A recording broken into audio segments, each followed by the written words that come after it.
Hello there, welcome to this new episode of the podcast Echo. We're recording this in that weird period between Christmas Day and New Year's Day, so if you're catching this between those dates, I hope you had a nice Christmas with your family, or even if you didn't celebrate, that you're able to get some peace and rest and space in your life, and that if you have a great new year, enjoy that as well. So we thought, look, let's get another edition of this podcast out. And if you're new to the show, this is literally where we take our favorite podcasts, we being myself, Vish, and my great partner on this, Ange, where we take a podcast we've listened to and literally share what we heard from it. Now, I will have heard something different from Ange, and maybe you, the listener or viewer, would have heard something different. So we're just here to literally share what we heard, because it's not about what was said, it's about what you heard, as we like to say on the show. So this week I am delving into, as it's my choice this week, I'm delving into another episode from the Diary of a CEO series by Stephen Bartlett online.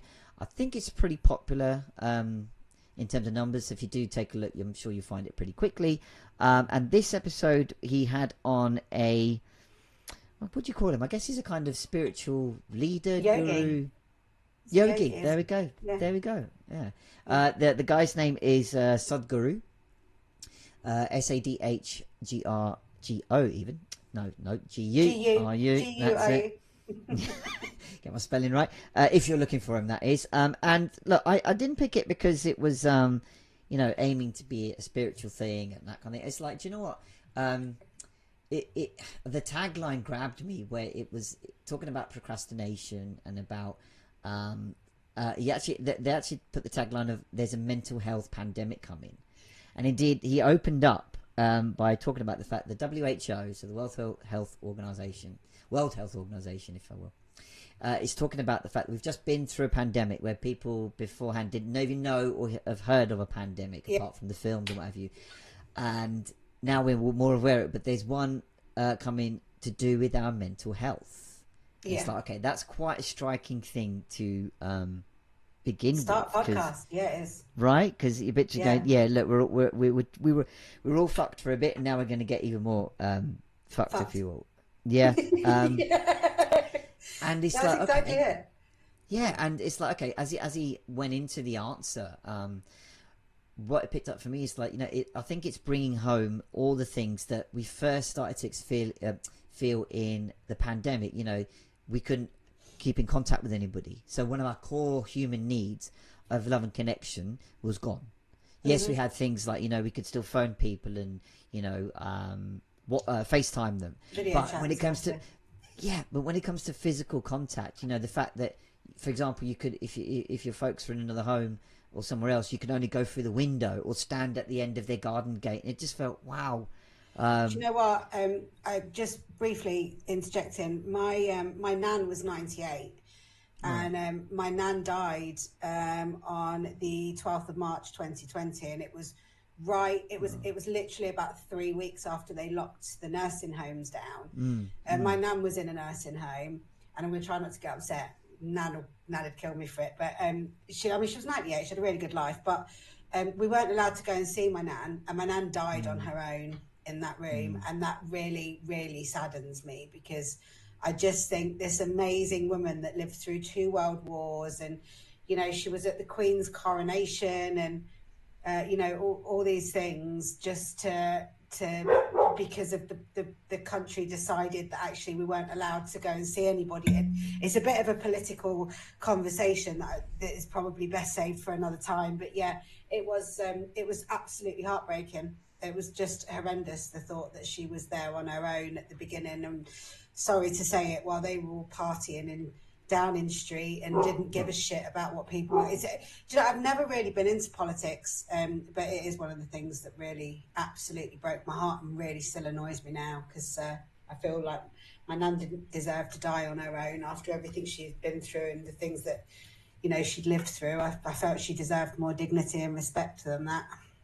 100%. I think loads of people are going to echo that sentiment. They say, a lot of things were taken out of our hands with no notice, and there wasn't anything we could do about it. But as you said, it's maybe a politically charged conversation, all that kind of thing, maybe for really another time. But I think for him to start off with that, I thought, okay, and interesting, they didn't necessarily dwell on that, it's just, he made that point, it was quite quick. But look, throughout the show, which is about an hour-ish, hour and 10 minutes long, there were so many what I call sound bites or points that made you go, okay, something happened to say something inside me that, like, yeah, actually that makes sense. Do you know, I really, really enjoyed this podcast. I say this, I think I start all of our podcasts like this, and I say any podcast that you give me, I owe it the respect to listen to it at least twice, and I've definitely listened to this 3 or 4 times. And Sadhguru, I already followed him on Insta anyway. So I kind of hadn't really delved greatly into stuff like this with him before, but I do follow him on Insta, so I'm aware of who he is, and I'm a little bit of a change here because it was much more cult based, but he kind of reminds me quite a lot of Osho. And I'm a big fan. So I think so. I've got it open on my iPad here next to me because I've been listening to it again this morning. I've listened to it all the way through, and then I restarted it again this morning. And it says that we're on the brink of extinction, basically, because of a suicide pandemic. Yeah. I mean, I've been unfortunate to lose 3 really close friends to suicide. And actually, when's the 28th? What's the date today? It's that day. It says days in between Christmas where you don't know what day it is and all you do. They all blur into one. It's the 27th today. Yeah, so tomorrow also is the anniversary of, he wasn't my ex-boyfriend when he killed himself, but an ex-boyfriend of mine who killed himself. I think it was 8 years ago now. And it's really weird because this whole suicide pandemic thing, I think, is bigger than people realise. And I think it's always been huge.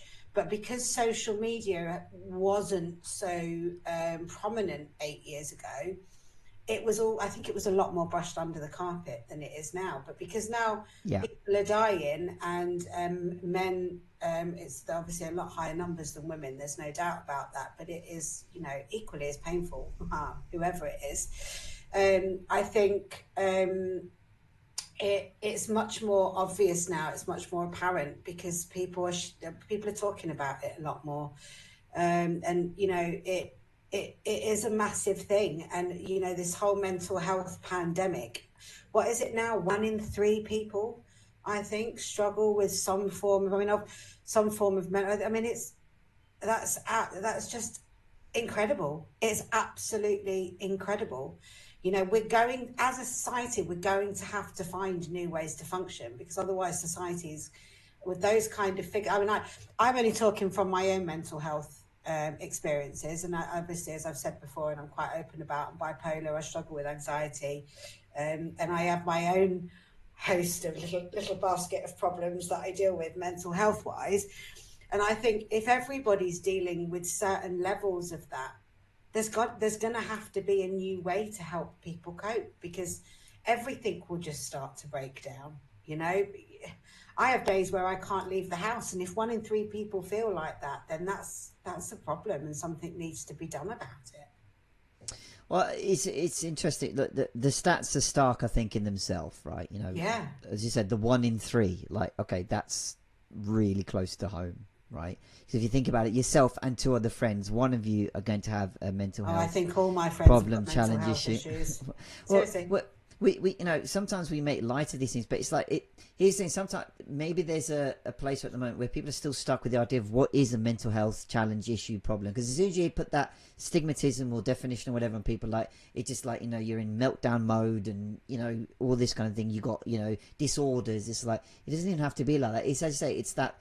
It's something that has been inside you maybe for ages that just creeps up and it suddenly becomes consistent without you knowing. So things like patterns of not necessarily wanting to see people, not necessarily wanting to go out, going out, exactly, being around other people. That's been a big one for me. Well, it has. We've talked about it quite a lot. Going out has been huge, and in order for me to overcome that, because I've always struggled with going out anywhere. I don't like supermarkets. I find bright lights in supermarkets quite overpowering and overbearing, and too many people, like I plan my route to the supermarket. If they start moving stuff around in there, I have a meltdown. But I've spoken to you about this privately, and I think we've spoken about it on the recordings as well. But like, Yeah. I was very aware. I mean, I'm only 3 years off 50, which I know isn't old by any stretch of the imagination, but it becomes a lot easier as you get older to remain insular and for your world to shrink and shrink and shrink. And I actually, as you know, went and got myself a little cleaning job for an hour and a half every day, because it means I have to leave the house, because if it was just left to me, I wouldn't. And I think that's me needing to take positive steps, although it's gone against every grain in my person. I don't want to leave the house. I have to go because it'll be letting somebody down if I don't.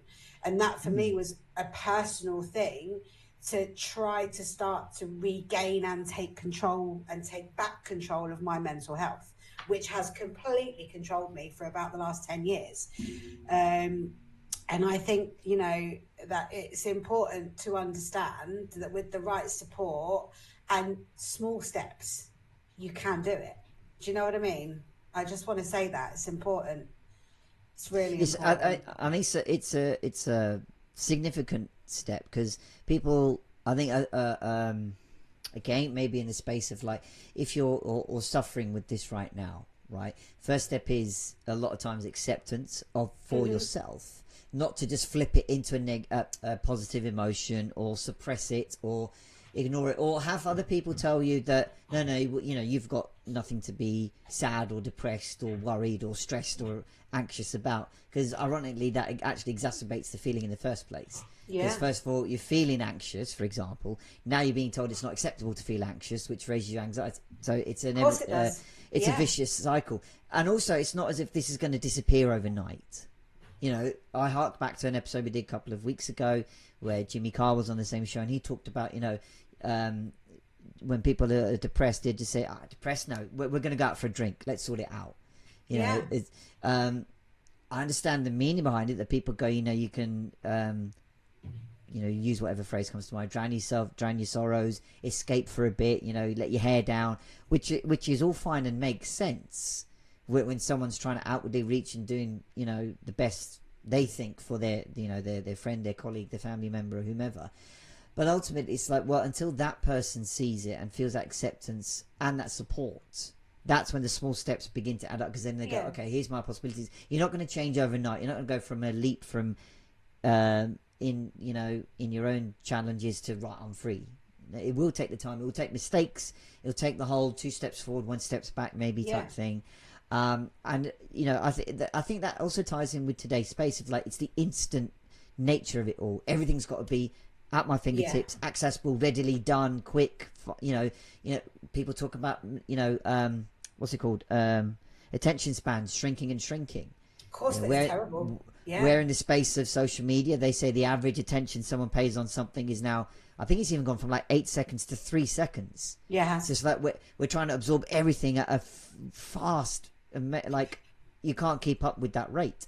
Do you know Always what new, you know? Yeah, so I've just, based on that, I mean, I'm very conscious of that, and I've been having a bit of a move around in the house, and I kind of rearranged my living room a little bit to be more focused on the television, which it has never been.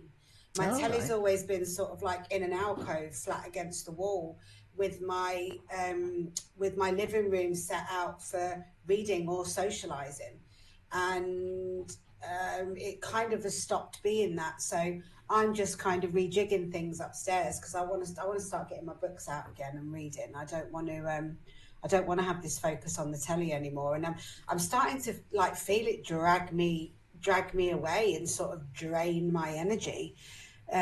So changes are being made in my house. I've you know, been very consciously aware of the fact that since I've made my house a little bit less meditation and a little bit more mindless television, I feel a little bit like I've lost a little bit of my spark, and I'm aware of that. You know, I need to sort of get my space back to how it suits me and how I feel best. And you know, I think we miss that a lot. We kind of set up our lives based on what people externally think it should look like.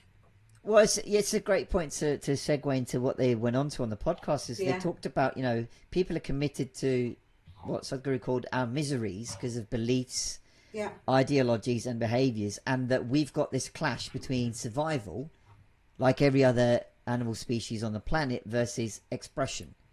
Yeah. We all have that inherent feeling of there's got to be more than this, or more to this than what we call survival. Like he used a great prison cell analogy where, like, if you're put in Loved a it. 3 foot by Yeah. 3 foot cell and you're like, I want a bigger one though. Okay, they'll Yeah. put you into a 5 by 5, and then it keeps going up 5 by 5, 10 by 10, and You're it eventually expands. never going to be happy. Yeah.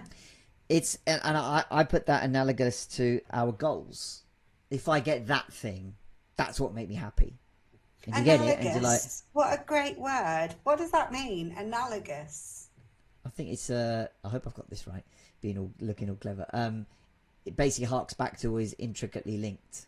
So it's basically saying the same kind of thing. I've never heard that word. What a great word. We should have a word of the week. That's our word of the week. Analogous. And if it doesn't mean anything, we've just created it. Well, Vish has. Well, I know it's a word, but for God's sake, I hope I've got it right. Otherwise, I'm going to look right prat. Here we go. No, I'm right. Google says comparable in certain respects, typically in a way which makes clearer the nature of the things compared. Word of the week. Analogous. Try and use that at some point during the week before the next podcast and send us how you managed to slip it into a conversation. Exactly. Yeah, even if you're like, do you know what analogous means? That'll do. That will do. No, right? that'll do. But I think it was a really nice way to actually hark back to something that what I came across a lot in my space of work. What I talk about, that goal setting isn't just the only thing that leads you to what's going to make you happy. Because yes, we again, I guess, trap ourselves in the idea of I've got to get that thing, Got to do whatever that. goal that is, for me to be validated, satisfied. And he talks about the whole external basis that we live on. That at the moment, we do take into account more than we should about what the external world is saying, especially through our senses. Like he said something later on about our senses do not enhance. What did he say actually? He put it in a nice way.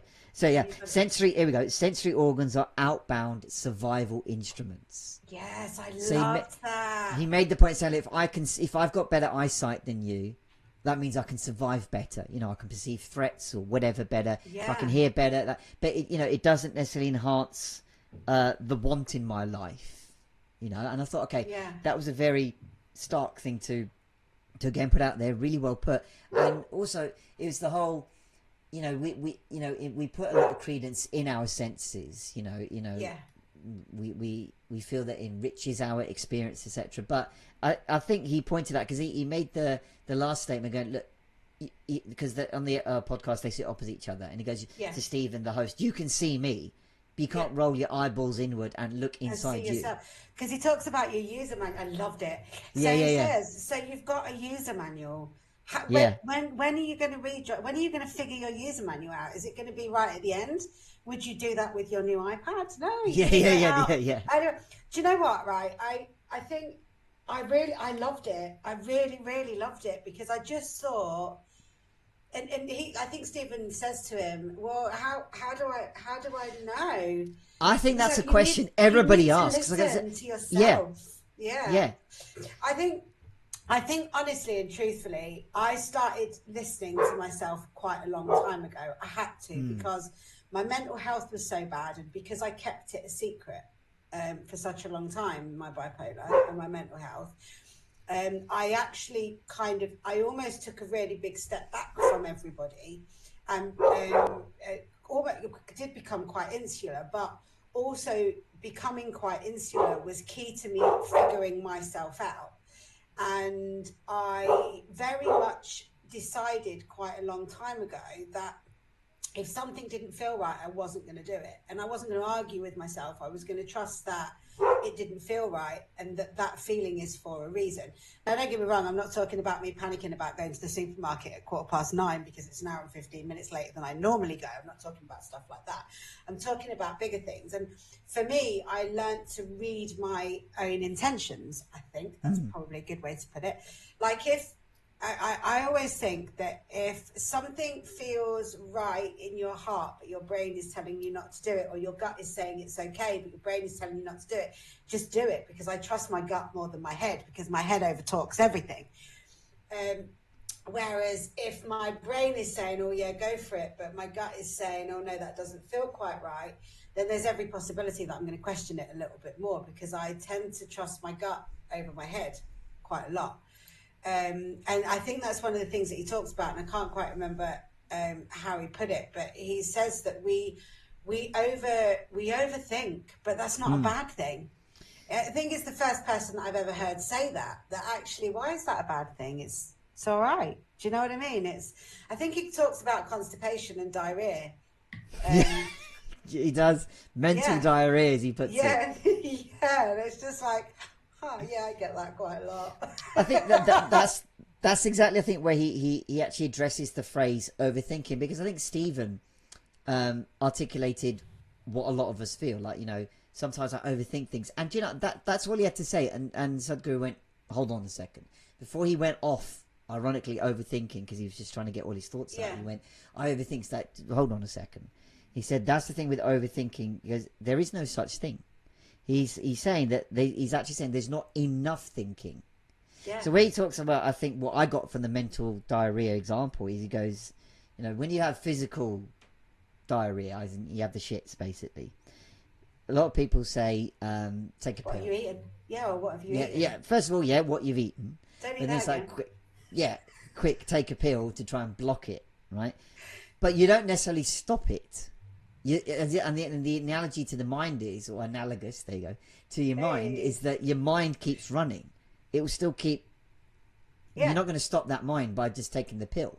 And in the same way with the shits, it might help it prevent it, because the actual cure before any of these pills came around was to, as you said, assess what you ate, don't eat that thing again, drink water, and let your shit out.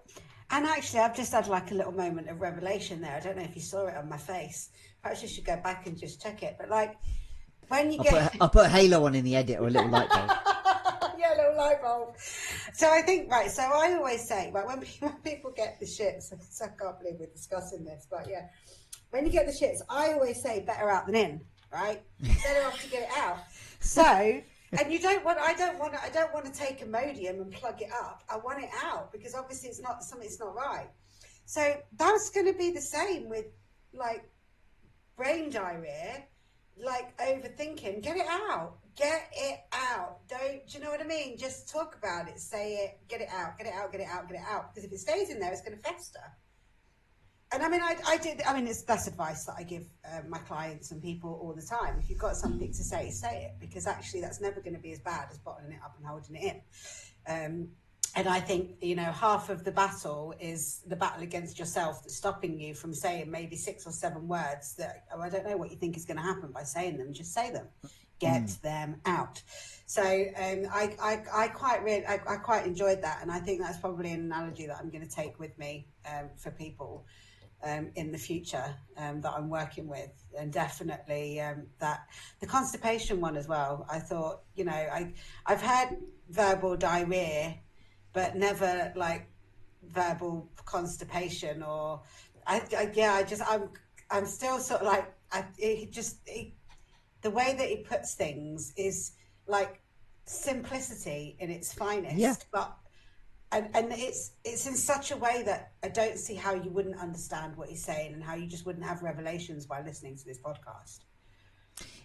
I think he makes a concerted point to slow down for a start. You could see, you could see in Stephen replicating a lot of what all of us listeners and viewers are like. We're hearing all this wisdom and analogies, stories, examples from someone who's worked on it for ages and ages and made it his life mission.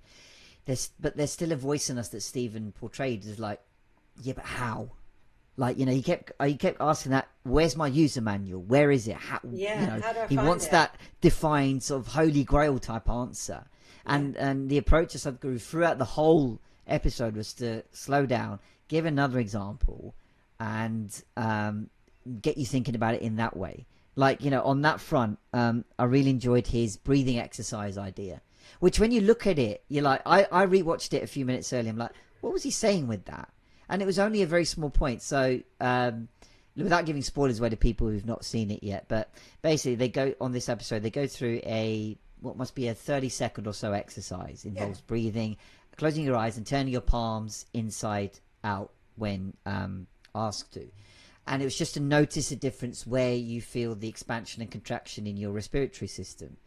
So he made the point that, like, when you have your palms face down, you feel it in the lower lobe of your lungs, and then when you turn them up, you feel it in the middle. So he's making the point that even that slight change of hand, a very small thing that we do subconsciously 1,000 times over a day, actually changes things like our breathing system, i.e. our life energy. So small changes and steps, like we said before, can make an impact. But look, just a very quick example that, you know, portrayed actually quite a key point, I feel. Yeah, definitely. I think I was gonna say something about leading up to that, but I can't remember what now. My brain, it's gone. Well, whilst it comes back to you, I just wanted to step back to what you said about telling people or sort of giving people the perspective of just say what you feel in a few words and say and literally kind of clear that blockage between your subconscious, your heart voice, and your logic head voice, right? Yeah. Which is brilliant and actually coincides with something I saw probably about 2-3 weeks ago now, and this might be another future episode if we branch into things like films and series and that kind of thing. But I saw the film called The Invention of Lying. Oh, I've not seen that.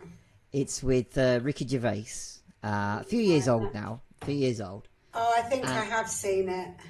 Okay, but again, I'll try not to give way too many spoilers. But essentially, it's about an ordinary guy who lives in a world where everybody is incapable of lying. They say what's on their mind without any filter, with the premise that everybody else does the same. And it actually starts off in quite it's a well done manner where, like, it's basically saying, imagine you've got no sense of like flattery or going, oh, they're going to be offended if I say that, so I better rephrase it. It's like, you know, so the opening scene is the film, he's going out on a date with someone he's fancied for ages, and so they're in a restaurant, and you know, the girl's phone rings. I was like, oh, sorry, it's my mum, I'm just going to say hello. He's like, yeah, go ahead. And she's like, hello. No, he's quite short, bit chubby.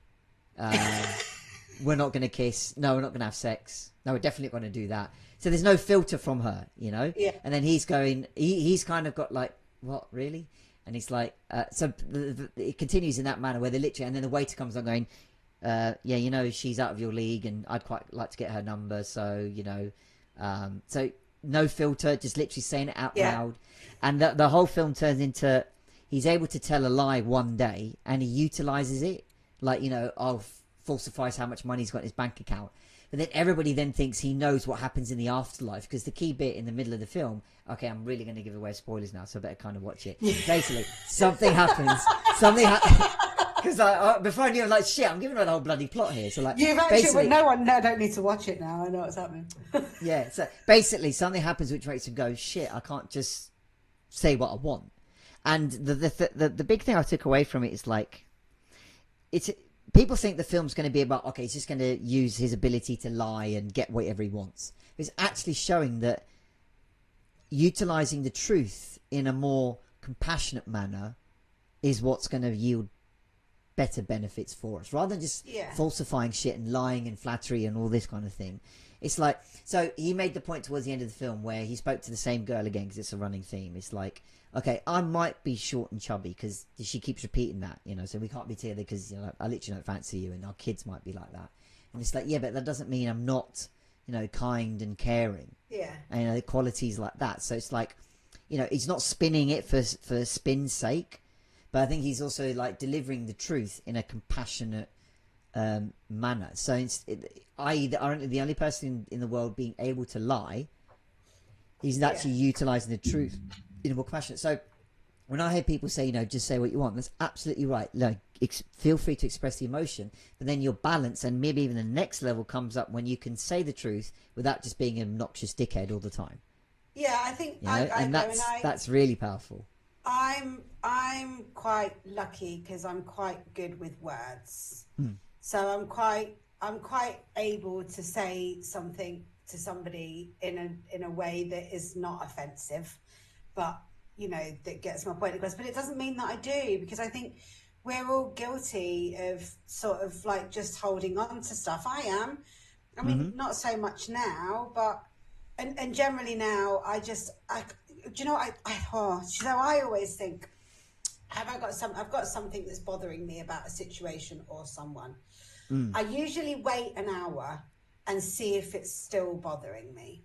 And if it's still bothering me in an hour, I might write it down, or maybe pop something as a note to myself on WhatsApp.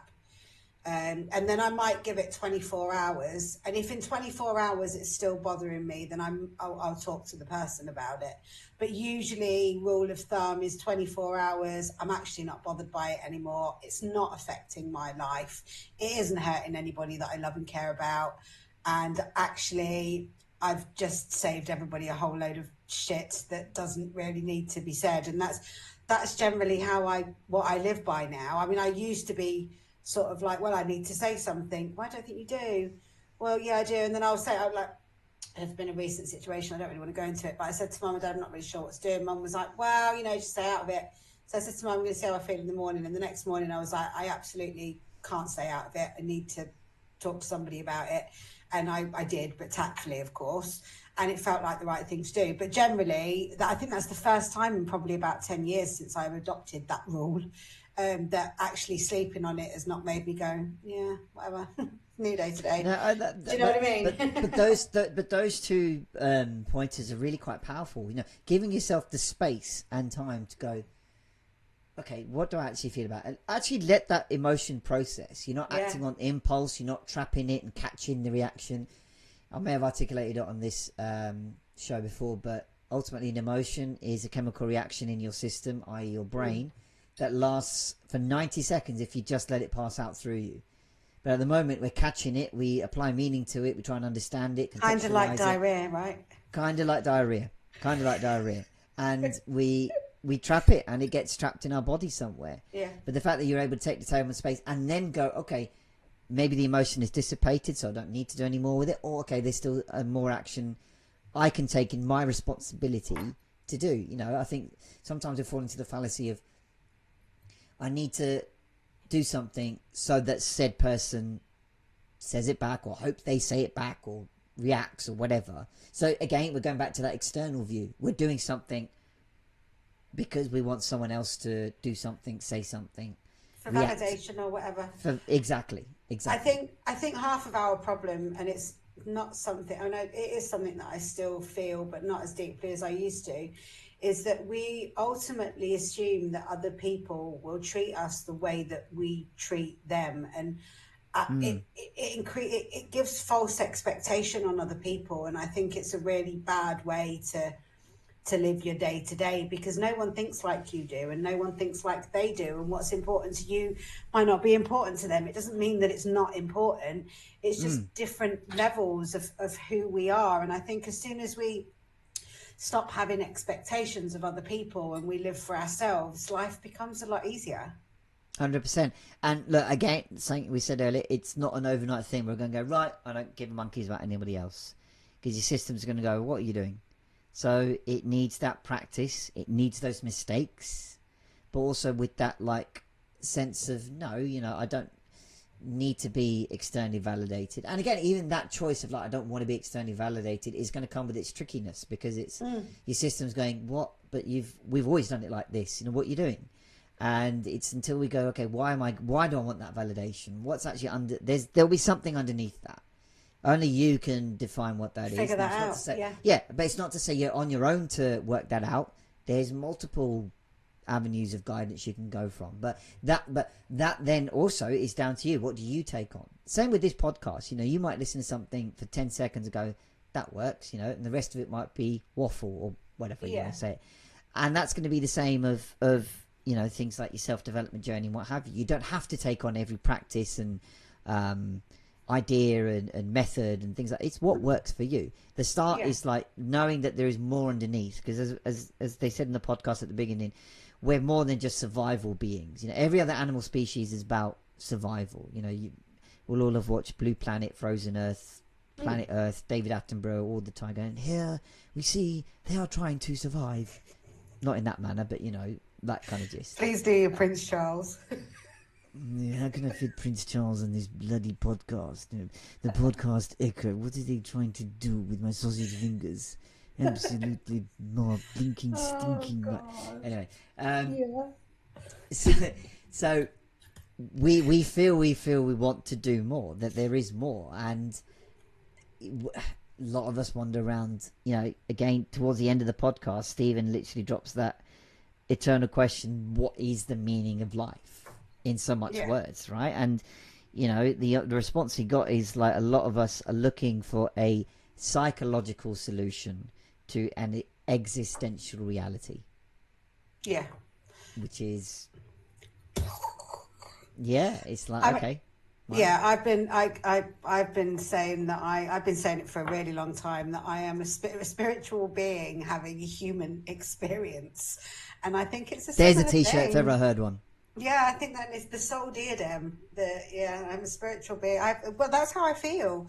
I feel almost I feel not disconnected, but I feel like I don't know. I have these moments of being unable to comprehend the vastness of.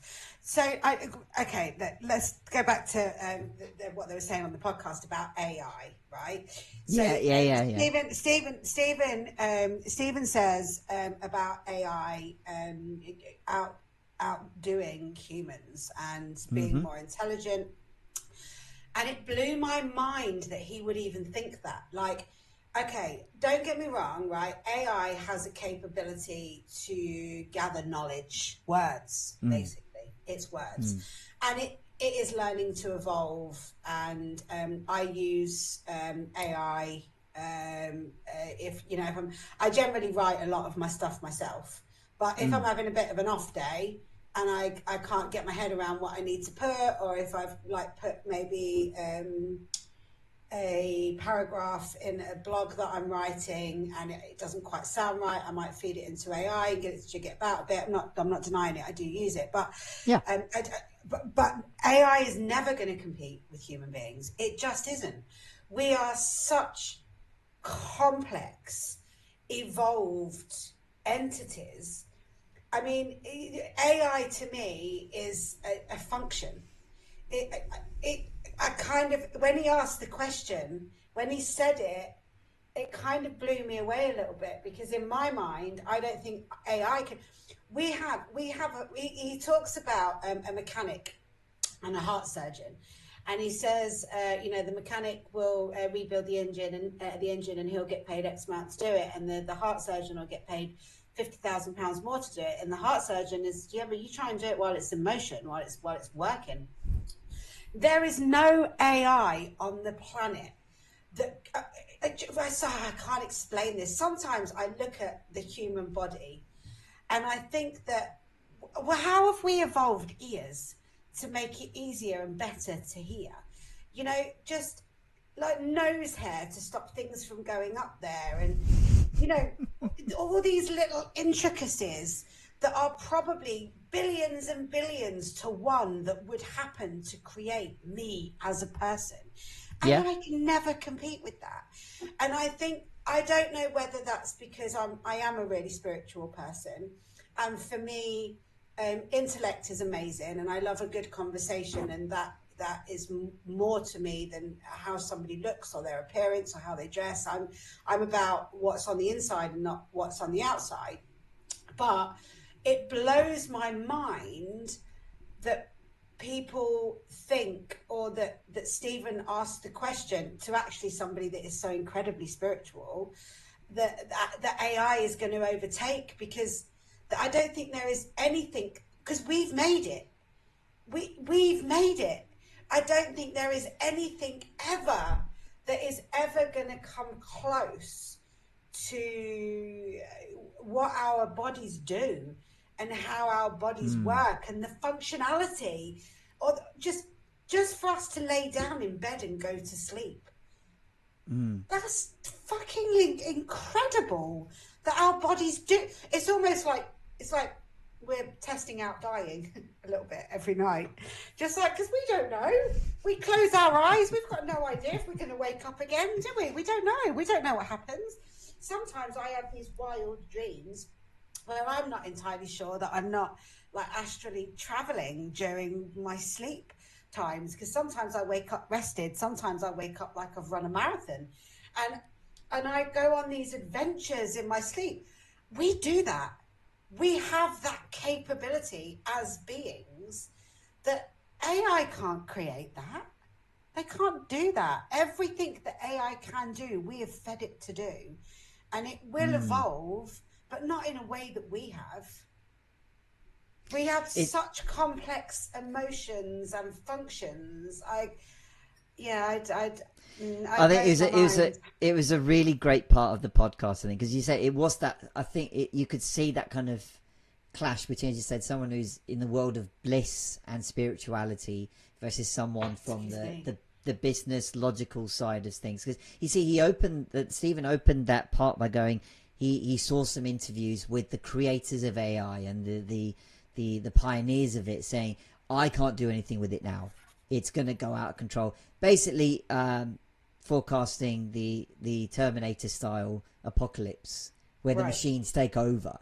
And Sadhguru was to say, but we're the ones that programmed it what to do. Exactly. I guess Steve was coming from the aspect of, well, it will have the ability to override nuclear codes or access them or this kind of thing. So again, that apocalyptic thing. And you're right, it's the whole, but we're the ones that program it. I get that. I do get that too. It might have the ability to overrun the computer, but we have the ability to pull the plug. Yeah. And I guess, again, I think the pioneers themselves might become from the whole, well, what if AI were clever enough to stop us doing that? Like, it locks itself up. Or do you know what I mean? It's that sort of like kind of, it's actually a big portrayal of our inherent cognitive negative bias. Our brains default to, shit, what's the worst thing going to happen here? And that's going to happen. I forget the stat every time, but it's like for every positive emotional experience you feel in your system or your brain, you'll have 3 or 4 negative ones to counter. It's really hard to reprogram it as well. I actually my brain can run away with me because of my mental health, and I actually because there are all these TikToks knocking about, and there probably has been for ages, and I'm only mentioning it because I've seen a couple of them today, but it's those intrusive thoughts, and I know we all get them. Like, I'm standing there chopping something in the kitchen, and my intrusive thought will go on, then just chop your finger off. Yeah. Why? Why would I do that? It's that sort of doom-laden character. Yeah. But I think it's normal, and I think it's okay. But it makes you go, where the fuck did that come from? Yeah, all the time. Like I remember this with some degree of vividness when I went to the Grand Canyon. God, what was this now? 15 years ago or something. We're doing like a West Coast tour. We were there, right? I'm okay with heights, I think, I don't sort of have a, phobia or anything. I'm not too bad. I don't go up them all the time. Did you want to jump off? Yeah. I didn't get to an edge or nearly fall or anything like that. But, and I see people, sit over the bloody edge and stand just millimeters away with their back turned. I'm like, I wouldn't do that. But then, and here's where the distinction between reality and dream disappears. But like, I see myself, whether this actually happened, I'm still not quite sure, where I'm near an edge, right? And some creepy voice goes, jump, go on. Not in a malicious way, not in a kind of, what would that be like? Go on, do it. Not like, you need to end your life or anything. It's like, just jump. And then it's like, then it fast forward to like, remember the old cartoons of Wile E. Coyote where he jumps and he's like, he's suspended in gravity. Yeah. And then plummets. And then that's when his fear going, whoa. Yeah. And then like, I shake myself out of it. I'm like, yeah, there's some evil point or character that it Well, sits there, right? I think obviously as social media has become, well, especially things like TikTok where everybody's making these little videos and stuff. I think it's becoming more apparent that it's really, really normal. And True. I didn't think, I used to think that my intrusive thoughts, I thought, it was just me. I know it wasn't just me, but you don't realize that actually it's fucking everyone. Every single person has that moment where their brain goes, jump in front of that train, or I don't know, if I could bite that glass. Yeah, I think everybody has it, and I think the problem is that we all wander through life thinking that we're the only ones, but actually it's a collective thing, and you're not abnormal, and it's fine, and And laugh probably about it. if we told people, do you ever think of jumping off or whatever, and they go no.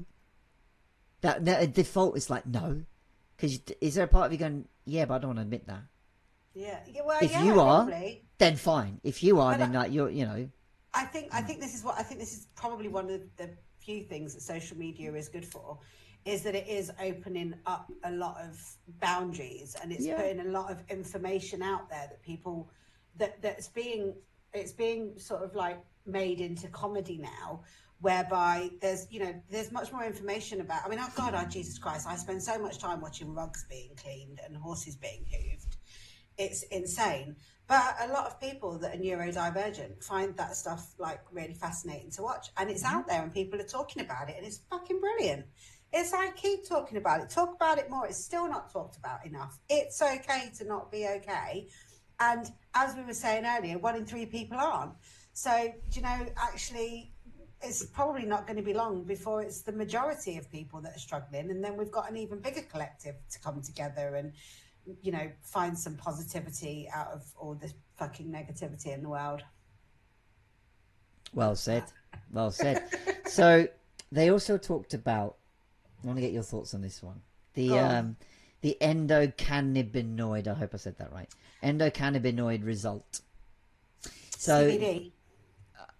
I think something. Well, no, I think CBD was part of it. But I think it was them talking about this fabled 21-minute practice, which I believe is a meditation routine, ritual, call it what you will. But it led to what he said, a 70% more increase in endocannabinoid production in your brain, which is basically the natural set of receptors that we have in our system. We've all got them. And animals as well, not just us, animals. Which is designed to produce and, I guess, work regulate. with, regulate cannabis-like substances. That's not to say let's all go smoke pot and all this kind of thing. That's what he says. But he said it gives you. He's saying it gives you more potent feelings like a runner's high or an orgasm or things like that. So it's like, okay, I did then want to find out what this 21-minute practice is, but I believe it's behind paywall.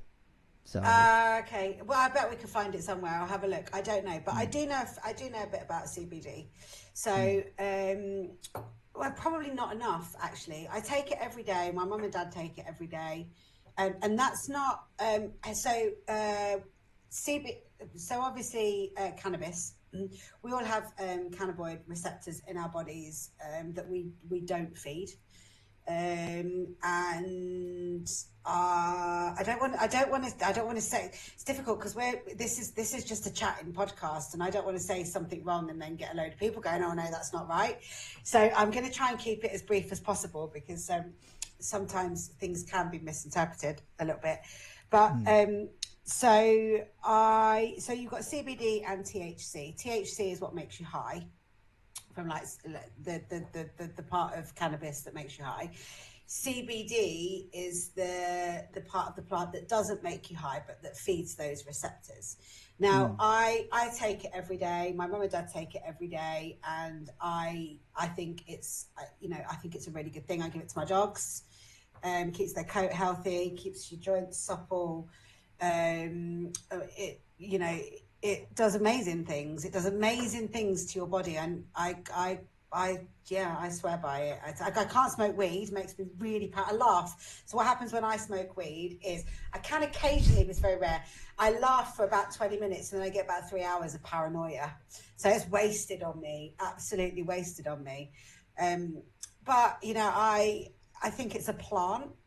I think anything that grows out of the earth is there for a reason, and I'm a big advocate of plant medicine, as we know from one of our previous podcasts. I'm a big advocate of mushrooms. I take reishi mushroom every day and lion's mane, and I take lots of natural things like that. I think everything we need in our bodies is out there growing. And Sorry, did you say lion's mane? Lion's mane mushroom, yeah. Oh, I thought you actually meant a lion's mane. No, God, that would be weird. Hair. Yeah, no, that's a hard no. Like, Although people do take rhinoceros horn, and that's technically just really solid hair. So, but yeah, no, lion's mane mushroom. So yeah, I think I need to look into that and see if we can find it anywhere. I bet there'll be somewhere you can find it. I just thought it's a really fascinating point on the podcast where the actual practice, which as I say, I believe it's a meditation practice, but the fact that it stimulates those receptors in our system that he said is similar to I bet it's some kind of Kundalini, like yoga-y. Probably again from what the brief YouTube foray I went into, it was, as I said, a routine, a meditation, a breathing routine, combining all those bits of holistic care that you might see. But as I said, I think the whole thing is behind a paywall or something like that. But yeah, actually, you made the point is that we share stuff on this podcast, in terms of stats, numbers, and how things work, and we just want to be conscious of not some of it's probably misinforming. wrong. Well, no, just on that, I just quickly checked out the mental health stats we've been talking about. So we said 1 in 3. It's actually at the moment 1 in 4. So according to the charity Mind, great guys who do work on mental health, say 1 in 4 people, it says here, will experience a mental health problem of some kind each year in England, and 1 in 6 people report experiencing a common mental health problem like anxiety and depression in any given week in England.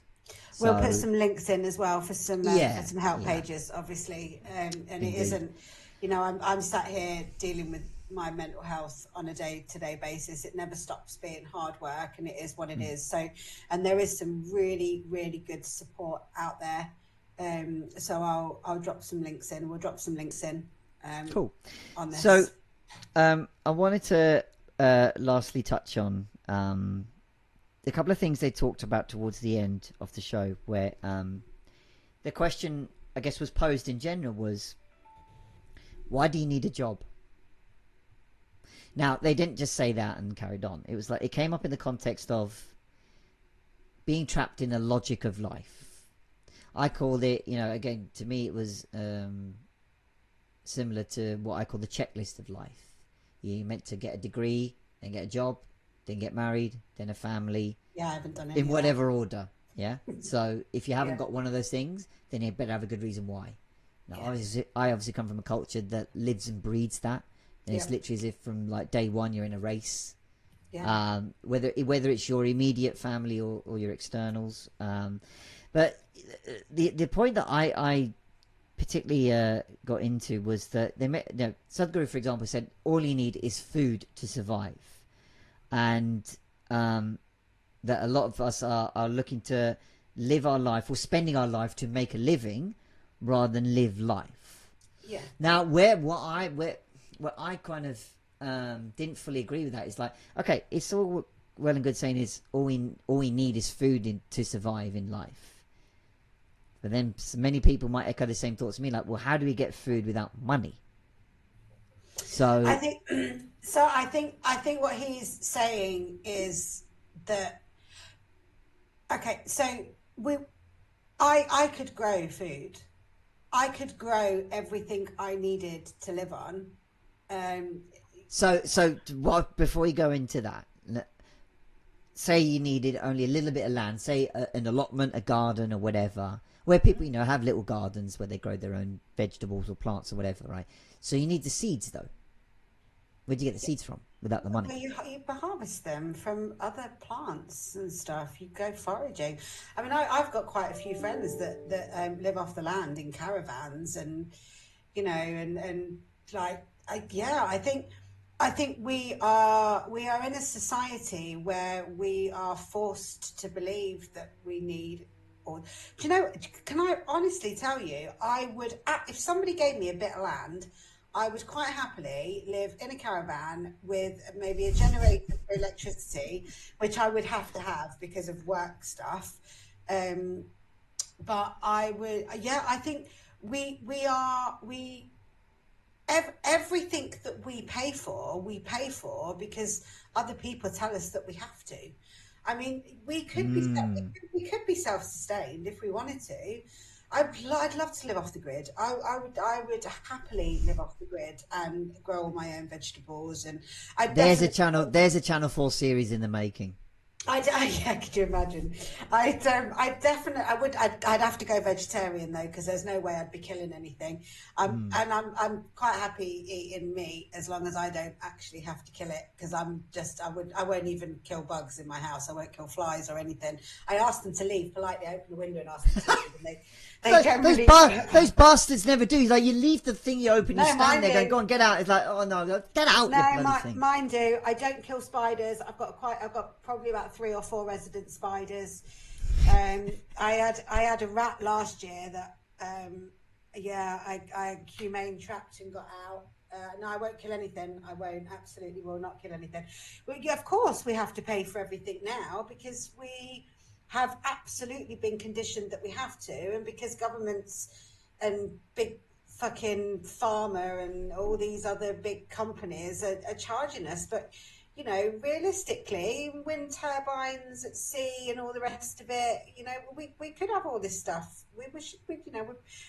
We're not paying for actually what we're using. We're paying for the companies and the rent for the buildings and all the people that work there. What we're actually paying for the stuff that we use is minuscule. It's all the other shit that we're paying for. Which I take on board and makes sense and is, a nice vision. But I think where we all are at the moment, we're like, these ideas sound good.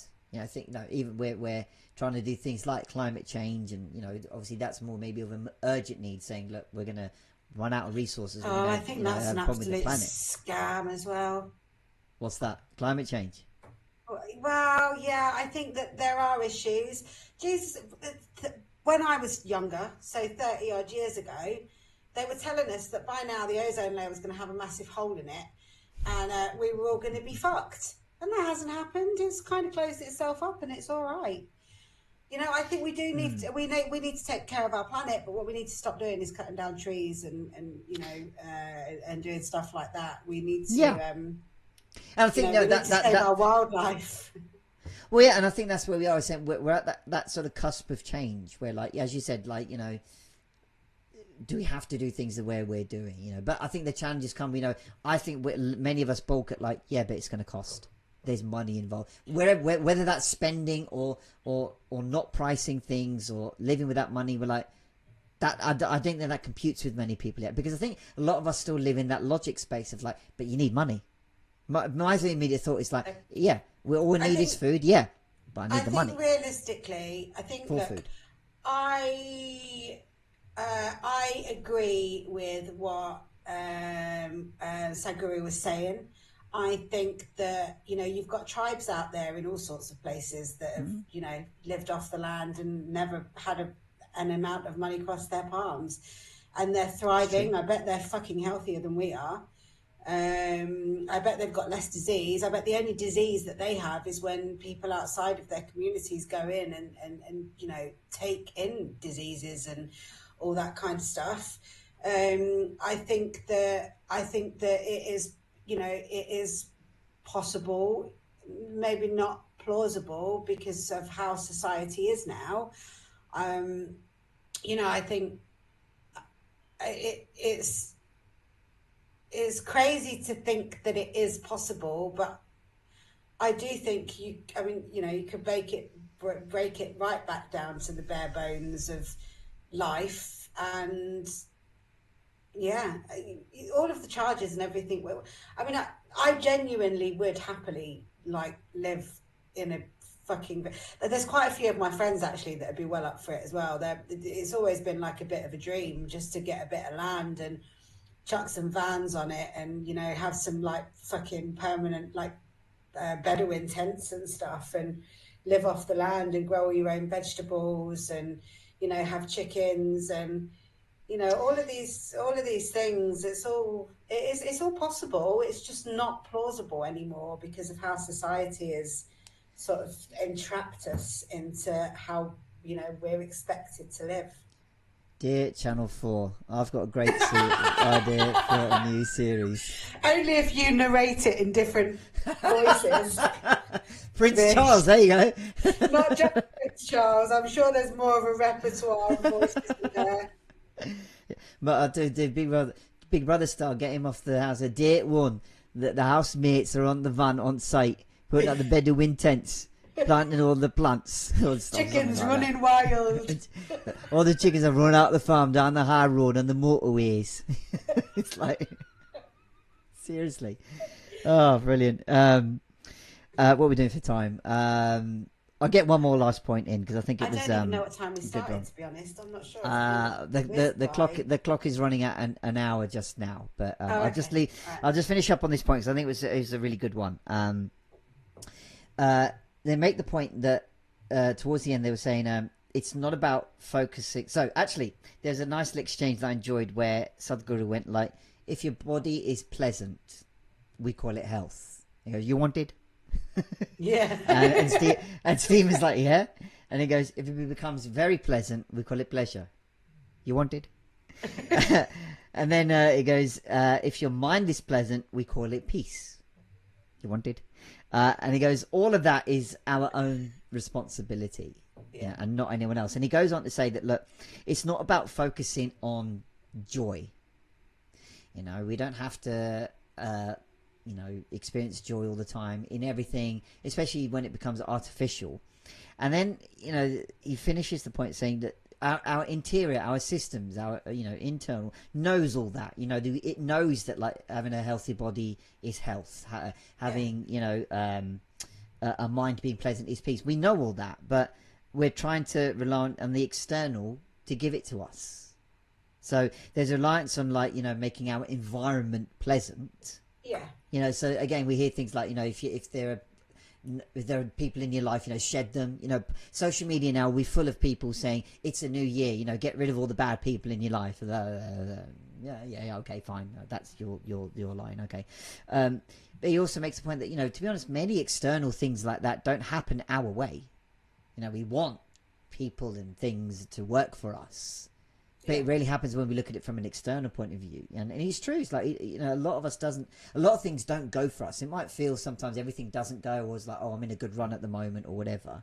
And interestingly, I think in that period, like we're waiting for the next thing to go wrong. It's like, this is too good. Something's going to go wrong here. But then just to finish up, they're saying, look, when we become internal, I think to me that says we realize our own answers and possibility, which I think it was a really good way of phrasing that for them. Yeah, I agree. Probably. I think I became much more aware that I am completely responsible for my own happiness quite some time ago. I don't always practice it, as some people around me will tell you, but I think I really stopped blaming everybody else for my shit quite some time ago, and it's one of the things that I do say to a lot of my clients, and I say to a lot of people, whatever is going on externally is what you are allowing to affect you, and you have the power to turn that around. And I think that is really important. Like, obviously we've been listening to quite a lot of podcasts, both of us have, for the show, and a lot of the podcasts that we've been listening to are the Adversities to Assets podcast, and that's one of the things that Lewis Raymond Taylor preaches quite a lot, is that actually you can look at every bad situation and figure out. So actually, I'm working with a client at the moment, and there has been quite a lot of trauma, and what we've been working through together is we've been looking at the really positive things in that person's life at the moment, and then we've been tracking it back to the negative of how that wouldn't have happened if that hadn't have happened. and we've been implementing that and using that. And actually what that's resulted in is a lot less harboring of bad feeling about what has happened. And I think it's really important to remember that you can either allow people to upset you and infuriate you and anger you, but the only person that's suffering through that is you, because you're not impacting anybody else except yourself.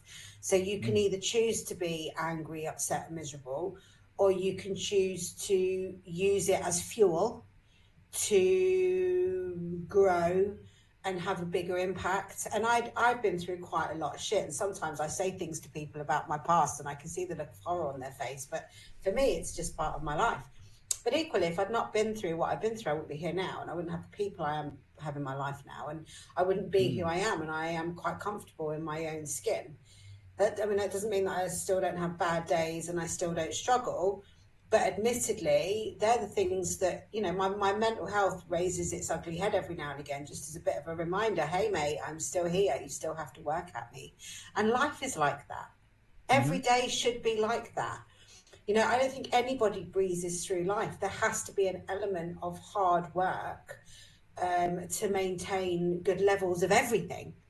It doesn't matter what it is. It requires work. It's not you can't just sit there and expect everything to fall at your lap. You have to maintain a certain level of self-respect and accountability and understanding that it is you that controls everything. It's you that controls everything in your world. You are your own universe, and you can take control of it. And anybody that says otherwise needs to sit down and really have a think.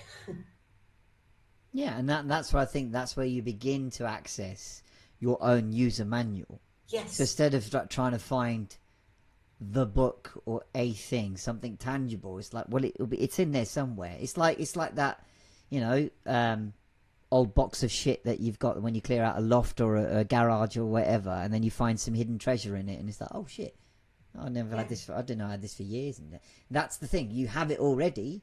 You just don't know that you might have it, and it's because we tend to do things like look externally and base our life on someone else's perspective and this kind of thing, rather than taking the work for ourselves on ourselves. We look externally to blame. We don't look externally to resolve. We have to look internally to resolve. We look externally to blame, internally to resolve, which then ultimately will stop us from looking externally to blame, because we have control. We have control. It's just, we might not feel like it, but it's when we get the practice that we begin to take back some of that control. I think a lot of it is being present in the moment as well. I think half of the issues with control and general stress is either fretting about the past, which you can't change, or worrying about the future, which hasn't happened yet. And I think if you're mindfully in the moment, a lot of that stress just naturally dissipates, because it's not relevant. It's just not relevant. And like we say with everything, it's not an overnight thing. I think all of this sounds nice and good and change leading and this kind of thing, but the trap is sometimes I think that's got to apply instantly, and that's why our systems might switch off going, yeah, whatever. But until we actually try these things for ourselves and what that means for us, then we get our own answers. Because if we do fall into these traps of going off on one, whether that's overthinking or melodramatizing or running away with ourselves, that kind of thing. When someone says be in the moment, be present, and this kind of thing, it just sounds like oh, shut up. It just doesn't resonate in that moment. When it's like, look, and even away from that, outside the moment, when people talk about these things, people might just think that like, well, yeah, but isn't that all just a bit kind of fluff? Well, that's what I think it all comes back to. Well, you've got to then want to do this kind of thing. If you don't, then that's okay, I'm not sitting here saying this stuff and talking about this like yesterday I decided that today I was going to be more present. Exactly. What I'm saying is that I got diagnosed with my issues with mental health when I was 21. I nearly got sectioned. I had, my whole world fell apart. I didn't tell my parents that I was bipolar until 5 years ago. I'm 3 years off 50. I'm grateful that I've I'm where I am now because it's a damn sight better place than it was 5 years ago. But it's not fucking easy. It's hard work, and so obviously over Christmas, there's been alcohol involved, and we had the premiere, and there's been other stuff going on. That's actually I generally don't drink anymore. I used to be a big party animal when I used to drink, but I'm absolutely very fucking aware that does not help my mental health. I've hidden behind drugs and alcohol, and I'm not ashamed to admit that I have, but it's a vicious cycle because you drink, you take alcohol to numb the feelings, but actually what that creates is a regeneration of even worse feelings and anxiety because of what the alcohol and the drugs dissipate in your brain and in your body. Now, Christmas has kind of knocked me off my perch a little bit. So Christmas Day, I did have a bottle of wine and a bottle of Prosecco all to myself, which is quite a lot. And I'm quite proud that I can still handle that much drink, but my brain can't. And that was it then. Christmas Day is over, and now I will be back to not drinking again, because I am very, very aware that it is a massive, massive part of me being stable and keeping my mental health in check and being able to function. That hasn't happened overnight. That has taken me a really long time to face the realization that I'm going to have to quit those things in order to feel better.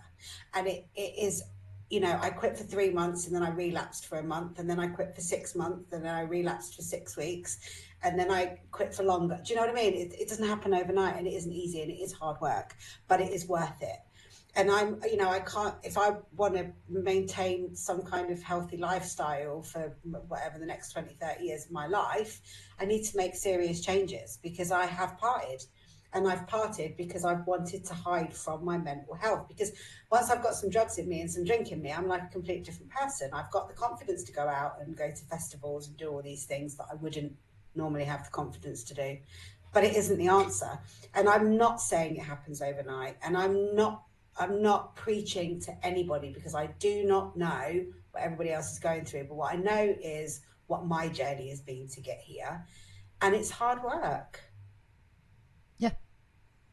Any change will involve that. I think they made reference to it at some point in the podcast where, I think that something along the lines, that the striving has gone out, of life, if you will. And, in that lapse between finding our wanting more, that maybe our purpose or what we want to do beyond our survival has somehow got lost in the instant nature of things. But as I said, with all the podcasts that we listen to, they're multi-layered, and we'll hear something different next time we listen to it. So I know we've just gone over an hour, so I think we'll leave it there for now for this one. But look, to be honest, it might be one we revisit down the line. Who knows? Do you know, I'm going to, I always, as I've said this quite a few times, but I always listen while I'm like doing my little cleaning job in the morning.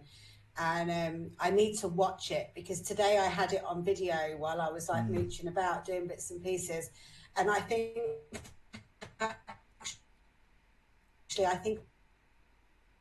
I miss some of it by not watching them, because I generally don't watch them. So I think probably what I'm going to have to start doing is listening to them a couple of times, and then the one that I listen to on the day that we record, I'll actually watch it rather than listen to it, because I think I miss stuff by not watching them. There is something to be said when it's I think they call them vodcasts, like video podcasts, like someone said vodka. Okay. You just get feel for like, more tone, body language, that kind of thing. It is an added thing. But look, that's the beauty with this show, for example. You get to see us witter away, and if podcasting is just listening to a thing, we're on podcast channels. So look, we'll bring it to an end there for this episode of the podcast Echo. Do tell all your friends, family, colleagues, everybody else in your life about it. You'll find us at thepodcastecho.com, where you've got our archived episodes to go and enjoy, and you're also going to find them on our YouTube channel, the podcast Echo, and on all major podcast platforms, if that is your thing. Let us know in the comments below what you thought of the show, and even any other shows that you might want to have featured on the show. And like, comment, subscribe, all that good stuff. It helps us push this word out in this mythical world of algorithms and all that cripe. I'll just mix scrap and shite. Right. There we go. Yeah, all that. That's a good word. I like it. Yeah, there we go. Yeah, all that stuff. So look, until then, as I said, if you're catching this before New Year, I should say, have a happy New Year. Make resolutions if you want, but you don't have to. Don't hold yourself to them. It's all good. But enjoy whatever you get up to, and we'll catch you on the next one. Yeah. Bye.